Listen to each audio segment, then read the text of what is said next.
সালামু আলাইকুম। আপনাদেরকে ছোট্ট একটা মজার কাহিনী বলি। একই সমাজের ২ জন লোক, দোনোজনে মূর্খ ফ্যামিলি। এখন মূর্খের মধ্যেও পার্থক্য থাকে। তো ২ জন লোকের একটা করে ছেলে আছে। আবার তাদের এই ছেলের মধ্যে একটা ছেলে শিক্ষিত আর একটা ছেলে অশিক্ষিত। এখন যে ছেলেটা অশিক্ষিত তার প্রচুর টাকা, আর যে ছেলেটা শিক্ষিত তিনি মধ্যবিত্ত, অত টাকা নাই। তখন যিনি মানে অনেক বড়লোক, যার টাকা বেশি, তখন তাকে প্রশ্ন করল, তোমার বাবা তোমাকে কেন পড়ালেখা করায় নাই? আমার বাবা প্রফিটের চিন্তা করছে, টাকার চিন্তা করছে, যে আমার দ্বারা কীভাবে প্রফিট আসবে, আমি কীভাবে টাকা উপার্জন করবো, সেই কারণে আমাকে অল্প বয়সে বিদেশ পাঠিয়ে দিছে।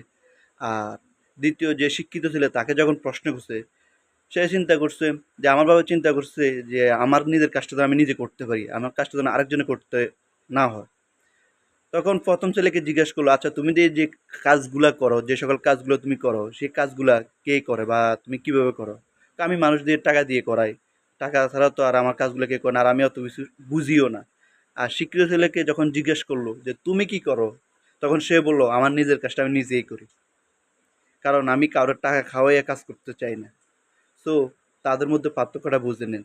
আপনি তাদেরকে যতই বুঝান, দিন শেষে তারা বুঝবে ওই যে টাকা, এছাড়া অন্য কিছু না। কারণ সে আরেকজনের দিয়ে করাতে করাতে অভ্যাস হয়ে গেছে, কারণ তার তো ওই জিনিসটা নাই যে জিনিসটা দিয়ে ও নিজে করবে।